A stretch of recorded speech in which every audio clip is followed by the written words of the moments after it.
কল্যাণ বন্দ্যোপাধ্যায়কে রেজিস্ট্রার মাতাল বলে তীব্র কটাক্ষ শুভেন্দুর। বুধবার দুপুর 2টো নাগাদ কলকাতায় নির্বাচন কমিশন দফতরে সংবাদ মাধ্যমের মুখোমুখি হয়ে শুভেন্দু অধিকারী দাবি করেন যে বিএলওদের 3টি অংশ আছে, মেরুদণ্ড সোজা রেখে কাজ করছে এটা বড় অংশের, আর একটা অংশ আছে যারা ভয়ে অ্যাডজাস্ট করে নিচ্ছে, আর একটা অংশ আছে ডিউ টু ধর্মীয় কারণ এবং রাজনৈতিক আনুগত্য, তারা হেল্প করছেন। সেই সংখ্যাটা 80,500-র মধ্যে 5,000-এর বেশি হবে না। কমিশনে সরাসরি অভিযোগ করছেন কল্যাণ বন্দ্যোপাধ্যায় এবং তিনি বলছেন এতে সংবিধানের অধিকার ধাক্কা পাচ্ছে। এরা পাহাড় মাতাল, রেজিস্টার মাতাল, ওর কথা উত্তর দেবো।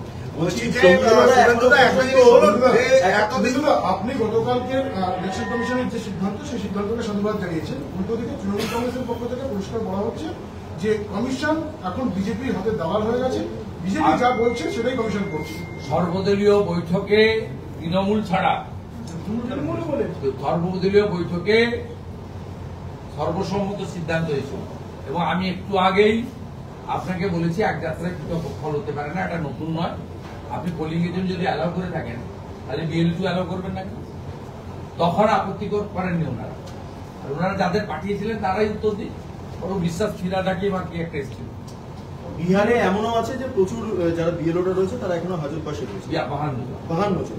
এই রাজ্যে দাঁড়িয়ে এখনো প্রচুর বিএলওরা কাজ করছেন না। আমরা দাবি করেছি এই 65 জন বিএলওর ক্ষেত্রে আমরা দাবি করেছি যে শুভেন্দুদা ইয়েস্টারডে সব বিএলওতে দোষ দেবে। বিএলওতে 3টে অংশ আছে, মেরুদণ্ড সোজা রেখে কাজ করছেন এটা বড় অংশে, তারা হ্যাটস অফ করি।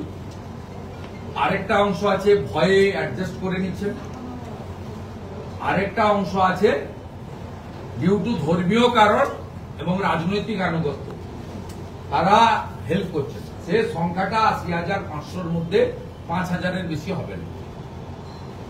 এই যে রাজনৈতিক আনুগত্য এবং ধর্ম থেকে 5-7,000 করছে, আমরা এদের উপর নজরদারি রাখছি এবং এই যে 65টা কেস আমরা লিখিতভাবে বিজেপি দিয়েছে, এটা ইনভেস্টিগেশন করে যে কটা আসবে, কিছু জিনিস তো ভিডিওতে এসেছে, যেগুলো তো আর তদন্ত কিছু নেই, ভিডিওটাকে ফরেন্সিকে পাঠিয়ে জেনুইন না ফেব্রিকেটেড দেখে নিয়ে ওনাদের বিরুদ্ধে এফআইআর করতে হবে। এই 65 এলাকাগুলো একটু বলতে পারবেন নির্দিষ্টভাবে, মানে ডায়মন্ড হারবার বা অন্য জায়গায়?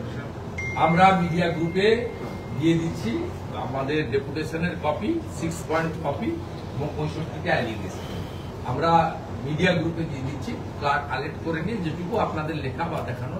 Shubhendu, following the notification of the Election Commission yesterday regarding deployment, বলছি যে আপনি বলেন না যে যেভাবে সিইও অফিস বা নির্বাচন কমিশন কাজ করছে তাতে আপনারা খুশি? না, আমরা খুশি নই।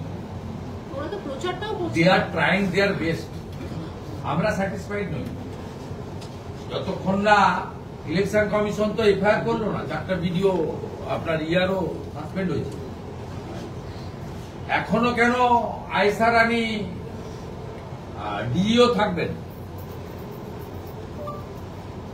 ওটা ভারতবর্ষে কোথাও নেই। যারা সেক্রেটারি, জয়েন্ট সেক্রেটারি লেভেলের হয়ে গেছে, সেক্রেটারি লেভেলে, তারা ডিএম ডিইও থাকতে পারে না।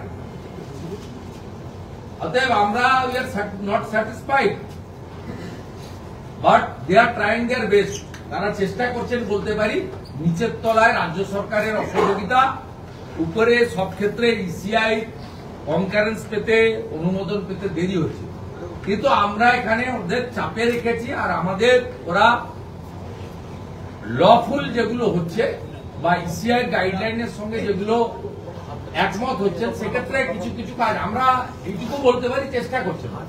কেন চেষ্টা করছেন সেটা ইলেকশন কমিশনকে মর্যাদা দিয়ে বা সংবিধানকে প্রোটেক্ট করে বা বাংলার যে ভয়াবহ অবস্থা, এরা লফুল লোক, আইএস অফিসার, সেন্ট্রাল ক্যাডারের লোক, তাদের যে দায়বদ্ধতা আছে সেখান থেকে চেষ্টা করছে। আমাদের কি মনে হয় এসআইআর পরে যে ভোটার তালিকা বেরোবে সেটা সম্পূর্ণ স্বচ্ছ থাকবে? সেন্ট্রাল কোন টিম স্ট্যান্ড বাই? এসআইআর পরে যে ভোটার তালিকা বেরোবে তাহলে কি সেটা সম্পূর্ণ? এক্ষুনি it is too early to say, কিন্তু অনেক ভোটার তো যাদের জেনুইনলি বাদ যাওয়া উচিত যাবে, এটা চেষ্টা করলে মানে সিস্টেমে পড়ে গেছে।